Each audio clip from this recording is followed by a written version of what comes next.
A long time ago, in the middle of the night, a young princess was locked away in a tower. She was told it was for her safety, that the whole world had gone mad. They spoke of a prophecy, that a young prince would one day come to her rescue, and together they would save the world from the Mad King. So, she waited, still locked away in her tower. The princess is staring at the mirror. Her once soft blonde hair is now gray and rough. She slowly touches her face, inspecting the wrinkles that every day become more defined. She is now 60, and her prince is yet to come. A chill runs down her spine as for the first time terrible thoughts cross her mind. What if the prince never comes?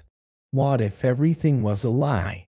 This sudden realization makes her feel sick to her stomach. She falls down to her knees, holding her belly, wanting to throw up. But there's nothing in her stomach. Instead, she just gags uncontrollably, with tears raining down her face. The moonlight shining through the rusty barred window hits the floor next to her. Waking up, she looks around, sees the dusty stone walls, the tattered books she's read hundreds of times, the painting of her parents, the uncomfortable bed she has to endure every day, the wooden door she's not supposed to open. "I'm leaving," she whispers to herself. Once more she's staring at the mirror, her eyes burning with determination. She cuts her extremely long hair, rips her regal clothes into makeshift racks, and throws all her jewelry to the side. All that's left is to open the door. The handle is cold and rusty, takes a bit of strength, but as she turns it, the door opens. Making her way through the dark corridor, she reaches the stairs. A faint light glows from below. She was told a dragon would be on the level below her room to guard her against intruders. So slowly, she went down the stairs. Approaching the light, she could now see the entrance of the room where the dragon is set to be. A dry swallow sound breaks the ominous silence as he steps into the room. To her shock, there is nothing in this massive room, just some torches on the other side next to another set of stairs. Her gaze shifts from determination to fury. She now descends the tower, every step heavier than the last. Every empty room stings like a needle on the back of the head, until finally she reaches the ground floor. A loud sound of snoring emanates from two old guards with red noses passed out, drunk in a corner across them. A half-open wooden door leads outside. Confronted with this display, she's at a loss for words. The door to freedom is right in front of her across the room. With no second thoughts, she slowly walks towards it and crosses the threshold. A cold breeze caresses her face as she takes a deep breath. Her chin trembled as she holds the tears in. Then a sudden sound from the door snaps her out of it. Instinctively, she runs to the forest ahead, never looking back. The sound of a sobbing princess echoes through the forest. She's laying down against a tree, shivering, trying to make sense of what she just witnessed. Was everything a lie? She screams into the darkness. Small round glowing eyes open and close around her. Suddenly her stomach crumbles, and something feels weird. It's a feeling she can't quite understand, but seems familiar, as if she already felt it somewhere in the past. She rubs her belly, puzzled, but the feeling does not go away. In fact, it becomes stronger and stronger. Then it hits her. She's hungry. For the first time in 50 years, She feels hunger once more. The feeling starts to become unbearable. In an absolute panic, she scans the area around her in the dim moonlight, looking for anything she could eat. In the distance, a bush filled with berries catches her attention. She leaps running towards it and grabs as many as she can, devouring them so fast they taste of nothing. The hunger slowly subsides, and now even more questions invade her mind. But she has no time to process what's happening, as suddenly in front of her, two big orange eyes appear amidst the darkness. Slowly, an imposing bear stands up and roars loudly to mark its prey. She leaps back and starts running in panic. That the bear jumps and lands right in front of her, causing the ground to shake. His mouth opens wide, preparing to bite. As if time stopped for an eternity, all that has happened this night goes through her mind. The realization, the escape, freedom at last, only to end like this, eaten by a random bear. It's not fair. I want to live, she screams in her mind. As the bear moves to bite her, she screams from the top of her lungs. A shining red flame forms all around the bear, making him step back in excruciating pain. Now on fire, he throws himself on the ground, trying to put it out, but it's useless. A few seconds later, the bear stops moving and lies lifeless on the ground. After wandering the woods for months, she stumbles upon a town in the distance. Joy splashed over her face as finally she encountered civilization, perhaps a promise of a regular life. But then she notices, at the edge of town, a tower much like the one she broke out of. The happy demeanor she just acquired a moment ago is suddenly changed to rage. Could it be there's another one just like me there?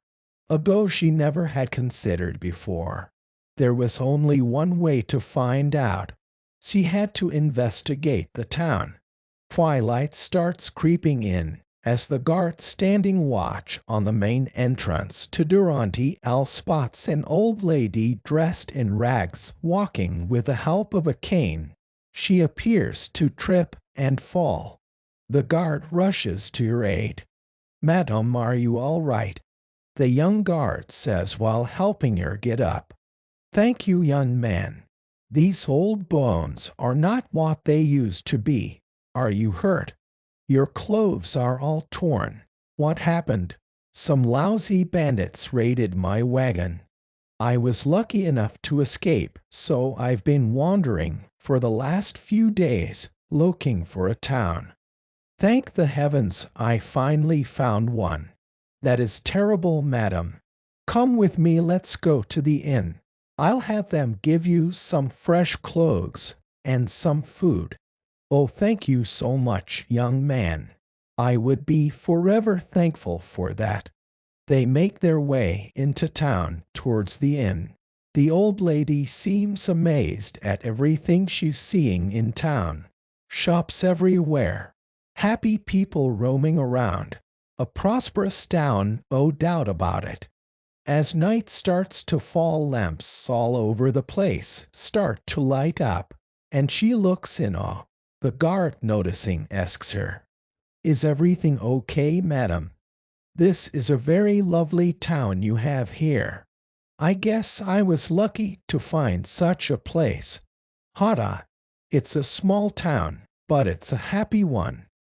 By the way, young man, what is that pretty tower over there?"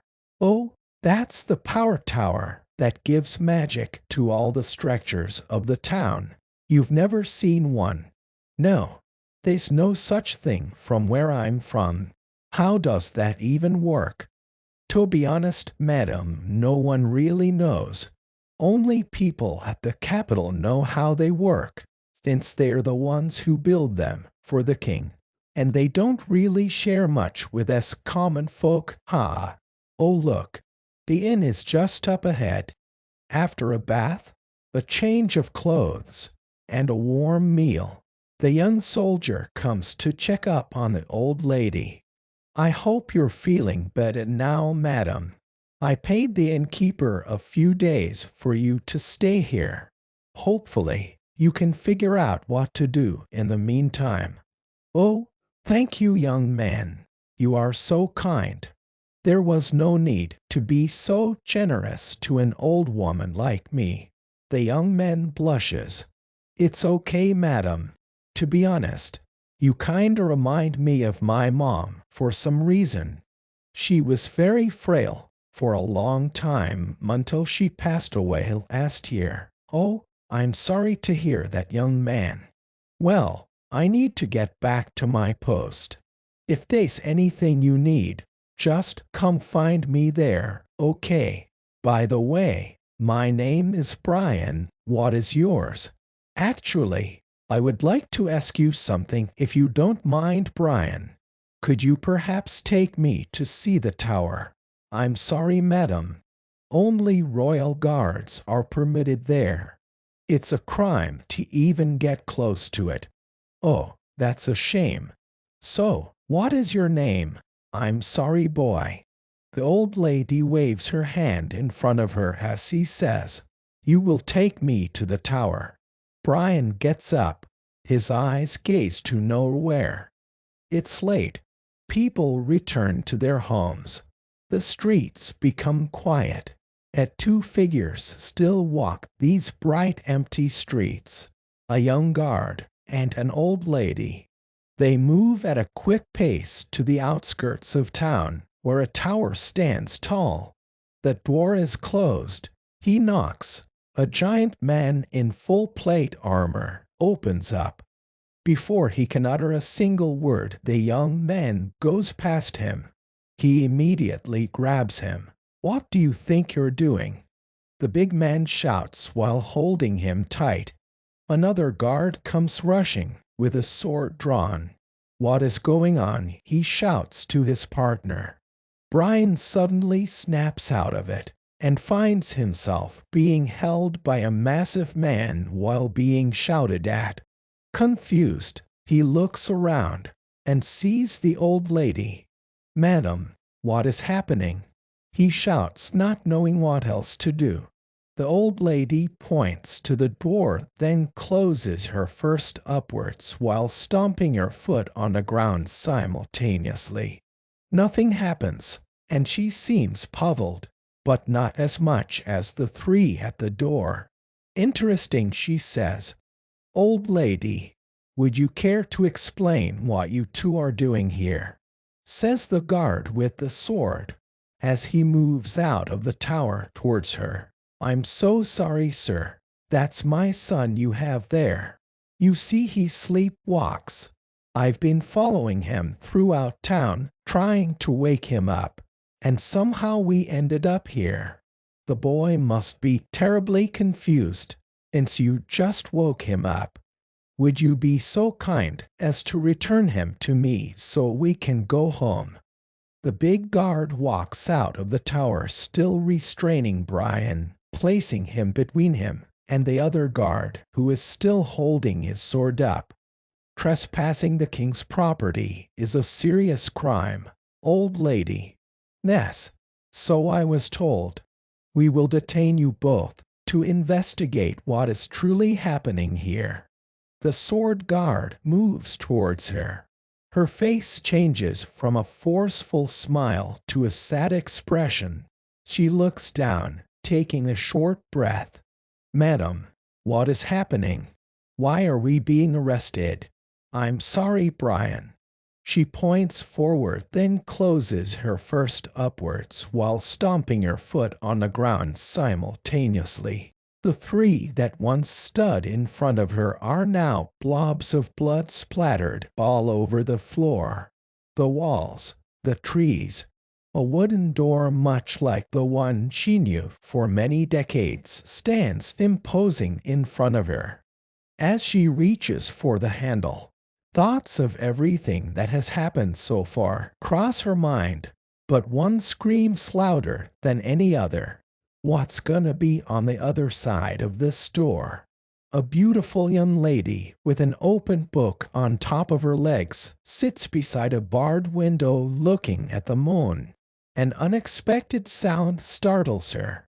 The door opens, and from the darkness, an old lady with short hair and red clothes appears. Who are you? I thought only the prince could open that door, she says while getting up. I'm sorry, young princess. The prince is not coming, not for you, not for me, or any other princess locked away in a tower.